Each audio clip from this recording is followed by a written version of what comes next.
నమస్తే. Voice of వనితకు స్వాగతం. ఇదంతా డిజిటల్ యుగం. ఏ పనైనా టెక్నాలజీ మీద ఆధారపడి బ్రతకాల్సిందే. మంచిదే, కానీ ఆ సాంకేతికత దుర్వినియోగం అవుతోంది. మహిళలు, బాలికలు, యువతులు డిజిటల్ వేధింపులకు గురవుతున్నారు. కొందరు ఆ టార్చర్ మౌనంగా భరిస్తుంటే మరికొందరు బలవన్మరణాలకు పాల్పడుతున్నారు. ఇంకొందరు భారంగా జీవితాన్ని నెట్టుకొస్తున్నారు. అసలు డిజిటల్ వేధింపులకు అడ్డుకట్ట వేయలేమా? బాధితులు ఎలా ఆ వేధింపుల నుండి బయటపడాలి? ఇవాల్టి వాయిస్ ఆఫ్ వనితలో చూద్దాం.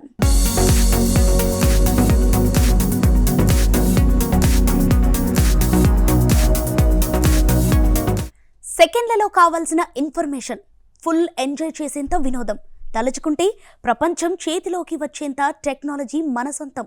ఇంత గొప్ప సాంకేతికత ఉందని సంబరపడిపోతున్నాం. కానీ కొందరికి ఆ టెక్నాలజీ శాపంగా మారుతోంది. ముఖ్యంగా మహిళలు డిజిటల్ రక్కసి చేతిలో చిక్కి విలవిలలాడిపోతున్నారు. ఇలాంటి పరిస్థితుల్లో చట్టాలు ఏం చెబుతున్నాయి? బాధితులు ఆ వేధింపులను ఎలా ఎదుర్కోవాలి? ప్రపంచం టెక్నాలజీ పరంగా రోజు రోజుకు అభివృద్ధి చెందుతోంది. కానీ మహిళలపై హింస మాత్రం తగ్గడం లేదు. టెక్నాలజీని అందిపుచ్చుకుని నూతన ఒరవడి సృష్టించాల్సిన వారు తప్పుదోవ పడుతున్నారు. స్మార్ట్ ఫోన్లు, కంప్యూటర్లు, internet, social media, artificial intelligence లాంటివి భావ వ్యక్తీకరణ స్వేచ్ఛను కాపాడేందుకు ఉపయోగించాలి.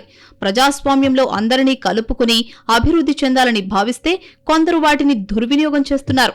బాలికలు, యువతులు, మహిళలను వేధింపులకు గురి చేస్తున్నారు.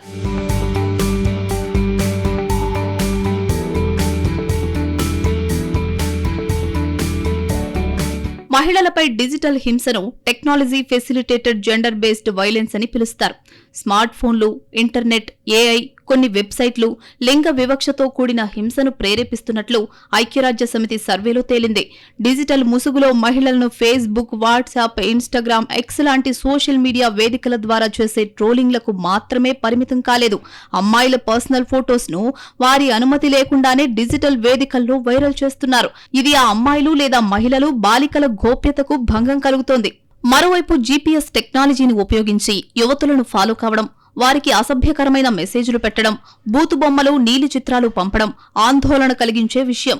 ఈ వ్యవహారాలు మహిళల్లో అభద్రతా భావాన్ని కలిగించేలా ఉన్నాయి. ఇంకో విషయం ఏంటంటే, డిజిటల్ హింసకు గురైన బాధితులు ఉద్యోగాలను కోల్పోవడం, కుటుంబాలకు దూరం కావడం లాంటివి జరిగిన సందర్భాలు ఉన్నాయి. డిజిటల్ వేదికగా ఏ సమాచారమైనా క్షణాల్లో అందరికీ చేరుతుంది. దీన్ని ఉపయోగించుకుని కొందరు మహిళలను మానసికంగా, శారీరకంగా వేధింపులకు పాల్పడుతున్నారన్న అభిప్రాయాలున్నాయి. ఈ తరహా హెరాస్మెంట్ వల్ల వనితలు తీవ్ర మానసిక ఒత్తిడిలోకి లోనవుతున్నారు. అంతేకాదు, ఉద్యోగాలు కోల్పోవడంతో పాటు దాంపత్య జీవితాలు చిన్నాభిన్నమవుతున్నాయి. కొందరు యువతులు, మహిళలు అయితే తీవ్ర మనోవేదనకు గురై ఆత్మహత్యలు చేసుకుంటున్నారు అన్న వార్తలు రావడం ఆవేదన కలిగిస్తోంది. మహిళలు తమ జీవితకాలంలో ఏదో రకంగా డిజిటల్ వేధింపులకు గురవుతున్నారని ఐక్యరాజ్య సమితి మహిళా సంస్థ సర్వేల్లో తేలింది. ప్లాన్ ఇంటర్నేషనల్ అనే సంస్థ 31 దేశాల్లో చేపట్టిన అధ్యయనంలో 58% యువతులు ఆన్లైన్ హింసకు గురవుతున్నారని తేలింది. ఆర్టిఫిషియల్ ఇంటెలిజెన్స్ రావడంతో ఆ హింస మరింత భయానకంగా మారుతోంది. మరీ ముఖ్యంగా మహిళల చిత్రాలను మార్ఫింగ్ చేయడం ద్వారా వారిని అసభ్యకర రీతిలో చూపించడానికి 90 నుండి 95% డీప్ ఫేక్ వాడుతున్నారని సమాచారం. ఈ విషయంపై ఐరాస వార్తా సంస్థ, యుఎన్ విమెన్ సంస్థలు తీవ్ర ఆందోళన వ్యక్తం చేశాయి. యునెస్కో అంతర్జాతీయ జర్నలిస్టుల కేంద్రం అధ్యయనాల ప్రకారం 73% మంది మహిళా జర్నలిస్టులకు సైతం డిజిటల్ హింస తప్పడం లేదు. వీరే కాదు, ప్రజా జీవితంలో ఉన్న మహిళలు, మహిళా పార్లమెంటేరియన్లు, సినీ తారలు, విద్యార్థినులు, ఉద్యోగినులు ఎంతో మంది ఆన్లైన్ వేధింపులకు గురవుతూ ఉండడం ఆందోళన కలిగించే విషయం. మహిళల మీద ఇవాళ రేపు మనం ప్రతిరోజు కూడా టీవీలో ఎక్కడ చూసినా ఒకే కైండ్ ఆఫ్ కంప్లైంట్స్ వస్తున్నాయి, సైబర్ బుల్లియింగ్. బట్ ఎవరూ కూడా దీని గురించి పెద్ద సీరియస్గా తీసుకున్నట్టు కనిపించట్లేదు. Everybody is addicted to this. Generally మనం చూసే ప్రతిరోజు ఇది కామన్ టాపిక్ లాగా అయిపోయింది. ఇది నార్మల్ టాపిక్ లాగా తీసేసుకుంటున్నారు ప్రజలంతా. దీన్ని ఒక న్యాచురల్ విషయమే, దీనికోసం ఎందుకు అంత హడావుడి చేస్తున్నారు అనేలాగా అంత క్యాజువల్ టాపిక్ లాగా మారిపోయింది. కానీ దీనికి చాలా కాన్సిక్వెన్సెస్ ప్రతిరోజు ఉమెన్ ఫేస్ చేయాల్సి వస్తుంది. ఎలా అంటే they have to face many kind of discriminations out side. ఎవరైనా ఒక అమ్మాయి తన భావాలను స్వేచ్ఛగా వ్యక్తం చేసినా, లేదంటే తనకు సంబంధించిన ఏ విషయమైనా సరే సోషల్ మీడియాలో పోస్ట్ చేసినా, ఇమీడియట్లీ తనకు సంబంధం లేని వ్యక్తులు చాలామంది కూడా దాని మీద కామెంట్స్ చేయడం, తన బాడీని ఎన్లార్జ్ చేసి పోస్ట్ చేయడం, ఇలాంటివి మనం రెగ్యులర్గా హ్యాబిచుయేటెడ్గా చూస్తూనే ఉన్నాం మనం.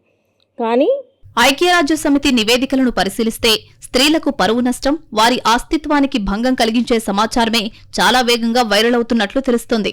ఇలాంటి ఆగడాలు రోజురోజుకు పెచ్చుమీరుతున్నా కట్టడి చేసేందుకు ఇంతవరకు కనీసం 40% దేశాలైనా చట్టాలు చేయలేదు అనే విమర్శలు వినిపిస్తున్నాయి. కొన్ని దేశాలైతే మహిళలకు భరోసా కల్పించడంలో విఫలమయ్యాయి. కొందరు మహిళలైతే హింసను లోలోన దాచుకుని బయటకు చెప్పుకోలేక 4 గోడల మధ్య కుమిలిపోతున్నారు. కొందరైతే తమ హక్కులకు వ్యతిరేకంగా జరుగుతున్న కార్యకలాపాలపై గళమెత్తలేక చట్టసభల్లోనూ సరిగ్గా పాల్గొనలేకపోతున్నారు. మహిళలపై డిజిటల్ హింస పెరగడానికి అనేక కారణాలున్నాయి. అందులో అంతర్జాతీయ నేర న్యాయ వ్యవస్థ సరిగ్గా దృష్టి సారించలేకపోతోందనే వాదనలు వినిపిస్తున్నాయి. టెక్నాలజీ సంస్థలు సైతం బాధ్యతారాహిత్యంగా వ్యవహరిస్తున్నాయి అనే విమర్శలు వెల్లువెత్తుతున్నాయి. సాంకేతిక పరిజ్ఞానం పరుగులు పెడుతున్నంత వేగంగా అంతర్జాతీయ మానవ హక్కుల శాసనాలు, న్యాయ వ్యవస్థలు పరుగు తీయలేకపోతున్నాయనే అభిప్రాయాలు వ్యక్తమవుతున్నాయి. ప్రపంచవ్యాప్తంగా సగం మంది బాలికలు మహిళలను వేధించి వెంటాడుతున్న ఇంటర్నెట్ నుంచి రక్షణ కల్పించే వ్యవస్థే లేకపోయిందని ఐక్యరాజ్యసమితి మహిళా సంస్థ ఆవేదన వ్యక్తం చేస్తోంది. అదే సమయంలో అనేక టెక్ దిగ్గజ సంస్థలు టెక్నాలజీ దుర్వినియోగానికి అడ్డుకట్ట వేసేలా చర్యలు తీసుకోకుండా నిర్లక్ష్యపు ధోరణి అవలంబిస్తున్నాయనే ఆరోపణలు వస్తున్నాయి. Awareness of cyber laws is one of the strongest tools women have to themselves to protect themselves online. The message must be very clear, whether on the street or on the screen. If violence against women is there, they will be having full force to face the consequences. సరైన జవాబుదారీతనం లేకపోవడంతో మహిళలపై లింగ వివక్ష పూరితమైన నేరాలు సామాన్య తప్పిదాలుగా చలామణి అవుతున్నాయి. కానీ ఇప్పుడు మహిళలంతా హక్కుల కోసం ఐక్యంగా పోరాడాల్సిన పరిస్థితులొచ్చాయి. మహిళా పాత్రికేయులు, ప్రజాప్రతినిధులు, అధ్యాపకులు, ఉద్యోగినులు, విద్యార్థినులు ఇలా అందరూ ఏకతాటిపైకి వచ్చి డిజిటల్ హింసకు వ్యతిరేకంగా గొంతెత్తాల్సిన సమయం ఆసన్నమైంది. ఆ దిశగా కఠిన చట్టాలను తెచ్చి సమర్థంగా అమలు చేసేలా ప్రభుత్వాలపై ఒత్తిడి తేవాల్సిన సందర్భమిది. హింస ఎదురు కాగానే బెదిరిపోకుండా ధైర్యంగా గొంతెత్తడం నేటి మహిళలకు చాలా ముఖ్యం.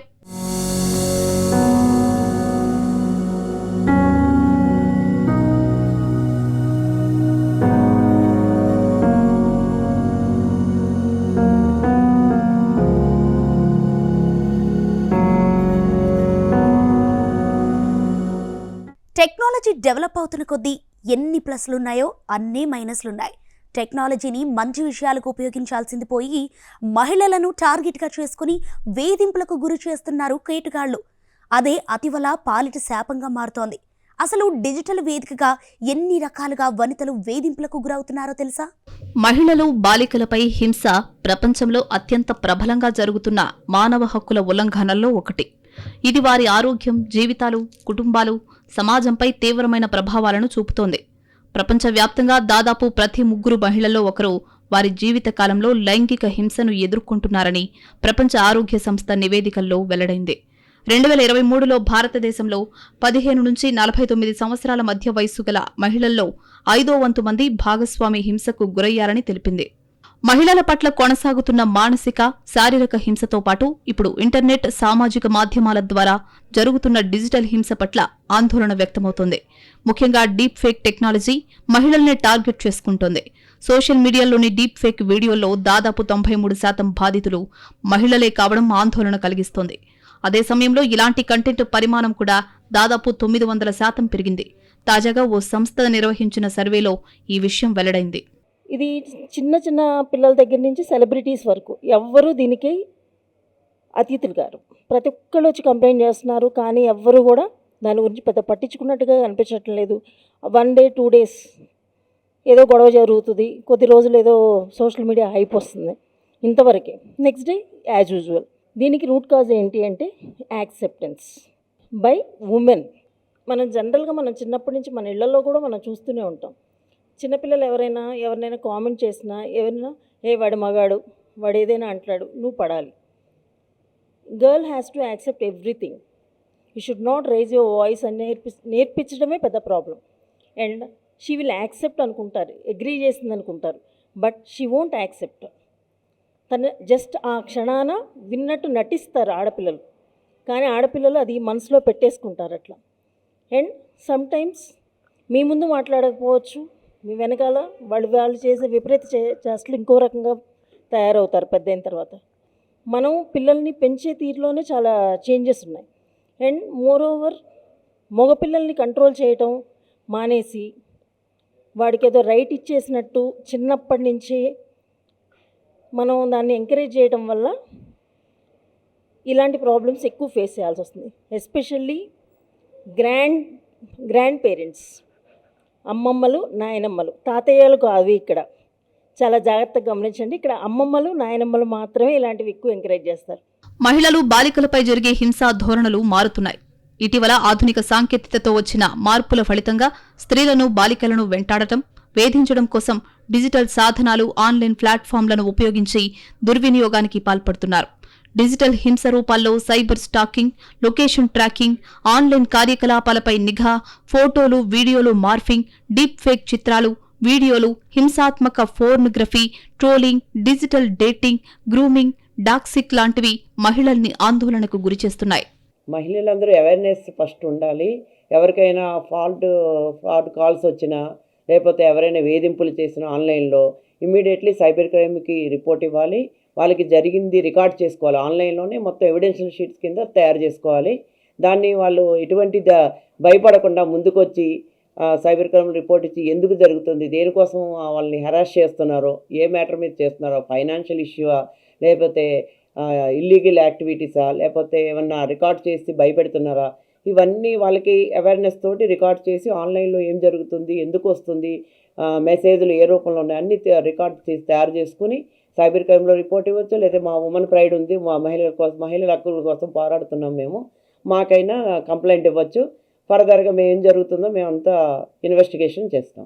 ఆర్టిఫిషియల్ ఇంటెలిజెన్స్ ను చాలా మంది దుర్వినియోగం చేస్తున్నారని సర్వేలు చెప్తున్నాయి.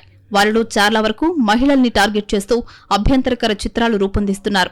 గుర్తింపును తారుమారు చేయడం, అసభ్య వీడియోలు సృష్టించడం లాంటివి చేస్తున్నారు. ఆయా ఫోటోలు, వీడియోలతో మహిళల్ని డిజిటల్ వేధింపులకు గురిచేస్తున్నారు. ప్రపంచవ్యాప్తంగా సర్క్యులేట్ అవుతున్న డీప్ ఫేక్ ఫోర్నోగ్రఫీలో దాదాపు 98% మహిళలను లక్ష్యంగా చేసుకుని రూపొందిస్తున్నవే. ఇవన్నీ సులభంగా యాక్సెస్ చేయగల ఫేస్ స్వాపింగ్ అప్లికేషన్లను ఉపయోగించి సృష్టిస్తున్నారు. ప్రస్తుతం ఆన్లైన్లో 5,000 కంటే ఎక్కువ ఫేస్ స్వాప్ అప్లికేషన్లు, 1000కి మించిన వాయిస్ క్లోనింగ్ టూల్స్ అందుబాటులో ఉన్నాయి.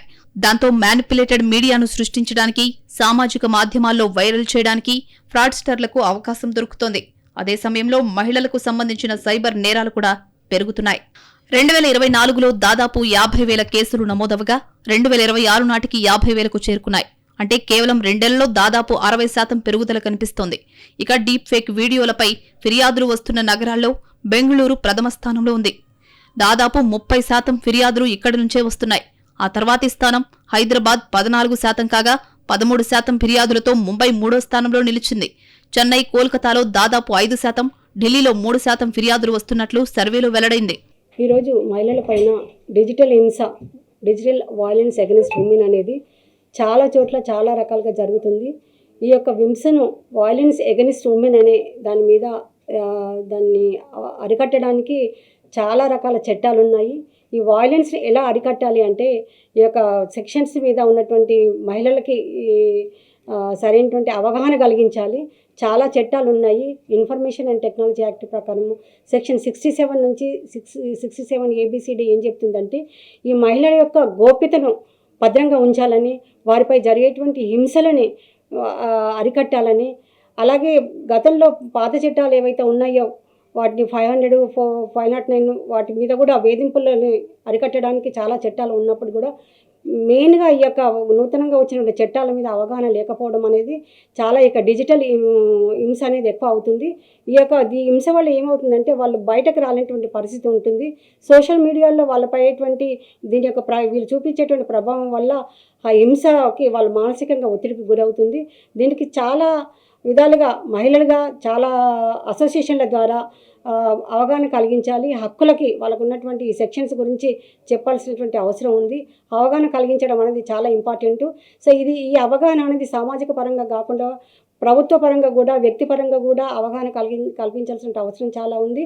నేడు జరుగుతున్నటువంటి యొక్క డిజిటల్ హింస అనేది దీనివల్ల చాలామంది అమ్మాయిలు కూడా వాళ్ళ యొక్క గోప్యత ఎక్కడ బయటపడుతుందో అని బయటకు వచ్చి చెప్పుకోవాలంటే పరిస్థితిలో ఉంది.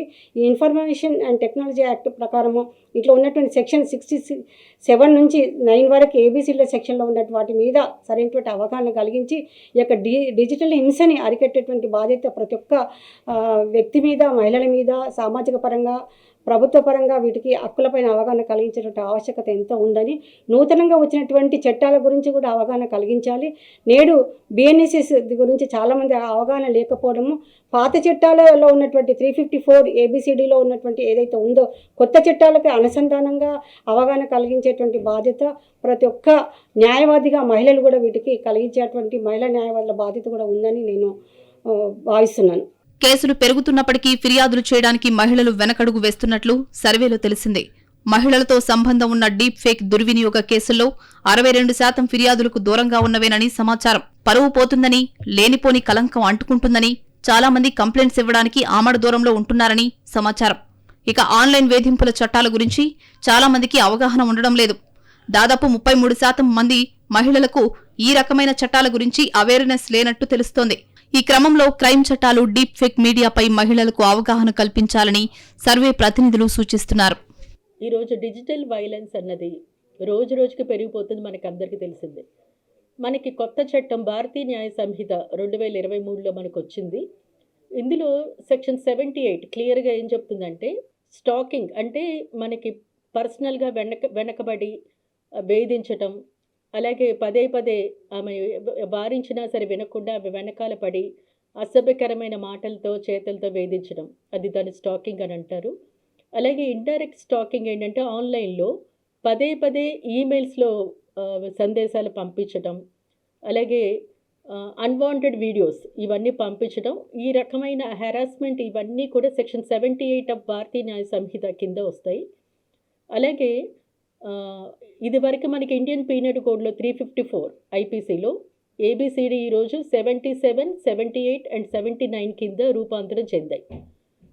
అలాగే ఇదివరకు మోడెస్టీ ఆఫ్ విమెన్ అంటే ఒక మహిళకు సంబంధించి ఆమె గౌరవ మర్యాదలు భంగం కలిగించే విధంగా ఇండైరెక్ట్గా అసభ్యకరమైన పదజాలంతో సంబోధించటం, అసభ్యకరమైన అర్థం వచ్చే పాటలు పాడటం, ఇవన్నీ కూడా ఒకప్పుడు 509 ఐపీసీ కింద ఉండేది. ఇప్పుడు అదే 79 భారతీయ న్యాయ సంహిత కింద రూపాంతరం చెందింది. వీటన్నిటి కింద ఈరోజు సెక్షన్స్ పెట్టారు, బాగుంది. కానీ మహిళలు స్పందించకుండా మౌనంగా ఆ నేరాలను భరించినప్పుడు ఈ హింసలు ఇంకా జరుగుతూనే ఉంటాయి. ఇలాంటివి జరిగినప్పుడు ఈరోజు మహిళలు ముఖ్యంగా ఆన్లైన్లో వాట్సాప్ ద్వారా కంప్లైంట్లు ఇవ్వడానికి ముందడుగు వేయాలి. ఇమ్మీడియట్గా ఇలాంటి నేరాలు వాళ్ళకి హింస, ఇదొక రకమైన మానసిక హింసగా మనం తీసుకోవాలి. అలాంటి మానసిక హింసలు వాళ్ళకి అనుభవిస్తున్నప్పుడు వెంటనే కూడా సైబర్ పోలీస్ స్టేషన్లకి కంప్లైంట్ ఇవ్వాలి. అలాగే ఏ నెంబర్ నుంచి వస్తున్నాయో ఆ నెంబర్ అనేది వాళ్ళకి ఇన్ఫామ్ చేయాలి. అలాగే ఈమెయిల్స్, ఏ ఈమెయిల్ నుంచి అయితే వాళ్ళకి సందేశాలు వస్తున్నాయో వెంటనే సైబర్ పోలీస్ స్టేషన్లకి ఆ సమాచారాలు వారికి అందివ్వాలి. పోలీస్ కంప్లైంట్ కూడా వాళ్ళు ఇవ్వాల్సి వస్తుంది. ఇవన్నీ చేసినప్పుడు మాత్రమే. అలాగే చాలామంది ఇప్పటికీ కూడా 100 నెంబర్ కాల్ చేయడానికి హెసిటేట్ చేస్తారు. 100 నెంబర్ కాల్ చేసినప్పుడు వాళ్ళు ఏ పోలీస్ స్టేషన్కి సంబంధించిన వారు ఉన్నారో వాళ్ళకి కనెక్ట్ చేస్తారు. అలా కనెక్ట్ చేయడానికి వీలుగా ముందు మనం ఏం చేయాలి, 100 నెంబర్ కాల్ చేయటం అనేది మర్చిపోకూడదు. అందరికీ గుర్తుండే నెంబర్ 100 నెంబర్. దాన్ని మాత్రం ప్రతి ఒక్కళ్ళు గుర్తుపెట్టుకోవాలి. పోలీసులు మనకి పబ్లిక్ సర్వెంట్స్, వాళ్ళకి కాల్ చేయాలి. వాళ్ళ చేత ఇలాంటి హింసలు జరుగుతున్నప్పుడు అవి అరికట్టడానికి వీలుగా కంప్లైంట్ సకాలంలో ఇవ్వాలి. దానికి సంబంధించిన ప్రొటెక్షన్ ఏదైతే చట్టాలు ఈరోజు రూపొందించాయో ఆ ప్రొటెక్షన్లో వారు ఉండాలని కోరుకుంటున్నాను. మహిళలు, బాలికలపై పెరుగుతున్న ఇలాంటి డిజిటల్ హింసాత్మక సంఘటనలు అరికట్టడానికి చట్టపరమైన, సాంకేతిక, సామాజిక మద్దతు అవసరం. ముఖ్యంగా సమాజంలోని డిజిటల్ హింసను నియంత్రించడానికి చట్టాలను పటిష్టంగా అమలు చేయడం, ఆన్లైన్ ప్లాట్ఫామ్ల భద్రతను నిర్ధారించాల్సిన అవసరం ఉంది. ఆన్లైన్ హింసను కట్టడి చేయడానికి జాతీయ స్థాయిలో ఓ పాలసీ అవసరం. బాలికలు, స్త్రీలకు డిజిటల్ అక్షరాస్యత, ఆన్లైన్ భద్రతపై అవగాహన కల్పించాల్సిన అవసరం ఎంతైనా ఉంది.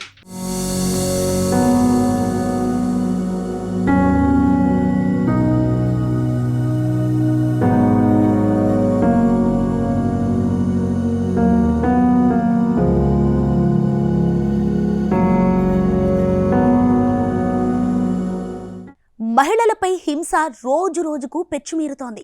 శారీరకంగానే కాదు, మానసికంగానూ వేధింపులకు గురవుతున్నారు వనితలు.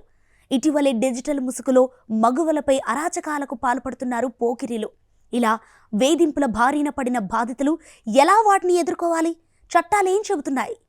మహిళలపై డిజిటల్ హింస పెరిగిపోతోంది. స్మార్ట్ ఫోన్లు, ఇంటర్నెట్, సోషల్ మీడియాను ఆసరాగా చేసుకుని వేధింపులకు పాల్పడుతున్నారు కొందరు.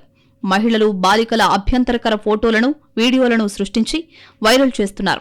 దీంతో బాధితులు తీవ్ర మనోవేదనకు గురవుతున్నారు. ఇటీవల ఇలాంటి కేసులు ఎక్కువైపోయాయి. డిజిటల్ తరహా నేరాలపై ఉక్కుపాదం మోపాల్సిన అవసరం ఎంతైనా ఉంది. ఇలాంటి ఘోరాలకు పాల్పడే నేరస్తులకు కఠిన శిక్ష పడే విధంగా చట్టాలు తీవ్రంగా ఉండాలనే అభిప్రాయం వ్యక్తమవుతోంది. అంతేకాదు, అప్లోడ్ అయిన ఫోటోలు, వీడియోలను డిలీట్ చేసే మార్గాలను అన్వేషించాలి. తద్వారా బాధిత మహిళలకు ఉపశమనం కలిగించొచ్చు. అమ్మాయి అనగానే ఇలాగే ఉండాలి అని ఒక కైండ్ ఆఫ్ భావజాలాన్ని మనం మొదటి నుంచి కూడా ఆడపిల్లలకి అలవాటు చేస్తున్నాం. మగపిల్లలకు కూడా ఇదే అలవాటు చేస్తున్నాం. సపోజ్ ఎవరైనా కూడా కొంచెం క్లాసీగానో, ఎవరైనా కొంచెం బాగా స్పీడ్గా ఉంటే వాళ్ళని విలన్ క్యారెక్టర్స్కి పరిమితం చేయటం కూడా చాలా ఇదవుతుంది. సో ఎవరైనా కూడా కాస్త కొంచెం బాగా కనిపించగానే అమ్మాయి గురించి నెగిటివ్ కామెంట్స్ పాస్ చేయడానికి ఇది కూడా ఒక రీజన్ అవుతుంది. జనరలీ మనం ఏమనుకుంటామంటే ప్రతి ఒక్కళ్ళు ప్రతిదాన్ని అప్రిషియేట్ చేయరు. ప్రతి మనిషికి కూడా కొన్ని హిడెన్గా కొన్ని లోపాలు ఉంటాయి. వాటిని వాళ్ళకి ప్రైవసీ టైంలో మాత్రమే ఎక్స్ప్రెస్ చేస్తారు. ఆ ప్రైవసీ అనేది అవసరమే, కానీ ఎంతవరకు అవసరమో అంతవరకు మాత్రమే ఇంట్లో ఇవ్వాలి.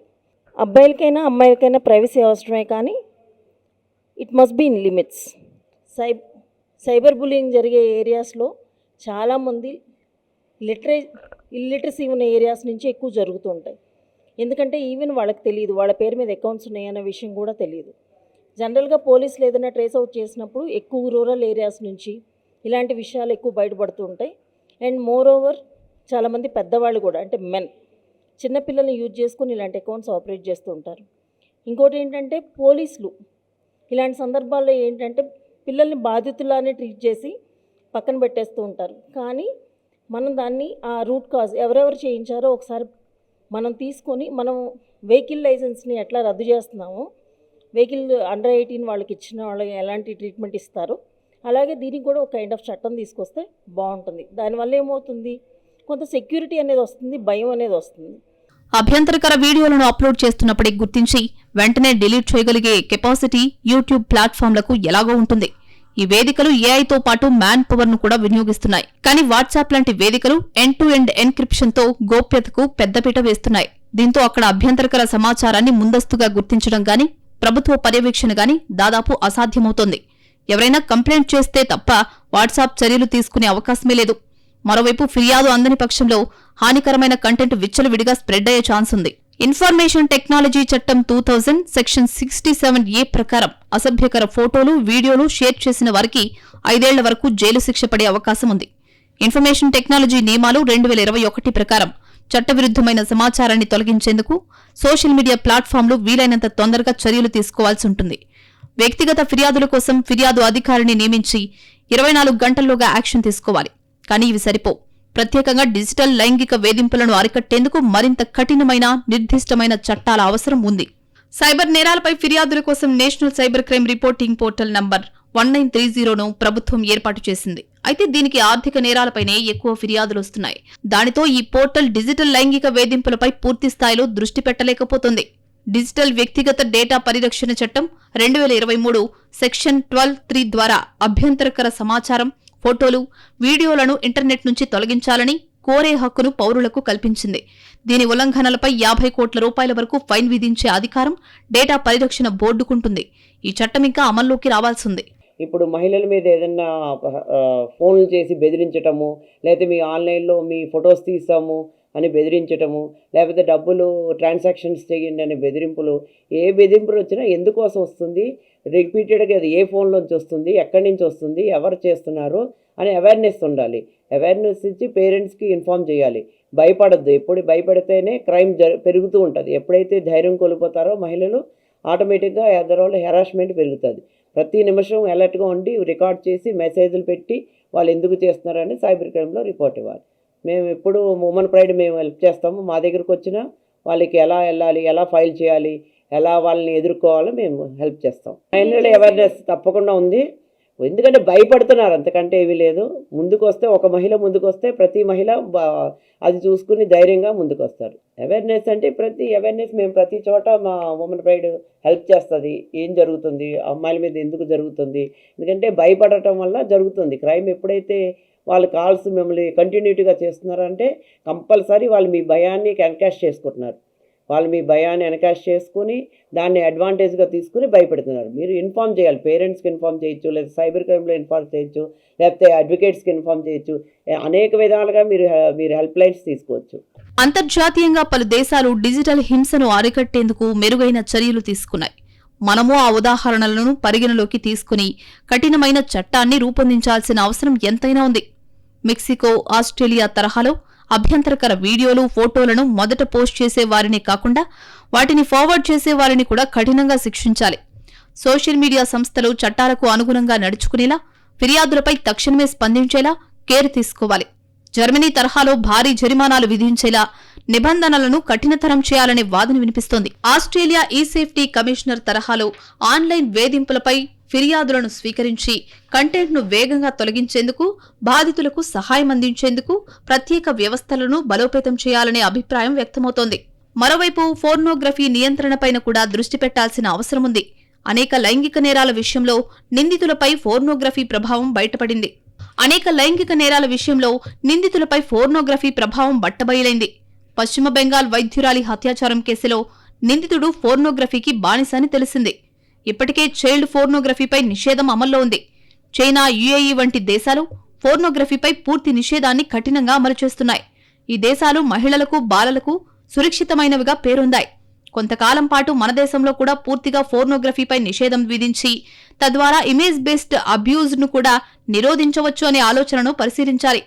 కేవలం చట్టాలు, సాంకేతిక నియంత్రణలే కాకుండా సామాజిక దృక్పథంలో కూడా మార్పు రావాల్సిన అవసరముంది. పురుషులందరినీ భావి నేరస్తులుగా ఒకే ఘాటన కట్టే మోసధోరణి కన్నా మహిళలను గౌరవించే వారి సాధికారతను కోరుకునే పురుషులను యువతకు ఆదర్శంగా చూపించాలి. అప్పుడే ఆరోగ్యకరమైన సమాజం తయారవుతుంది.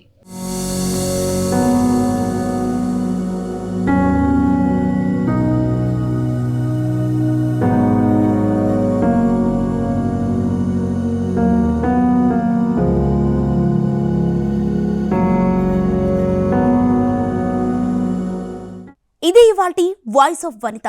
వచ్చే వారం మరో అంశంతో మళ్ళీ కలుద్దాం. అంతవరకు సెలవు. నమస్తే.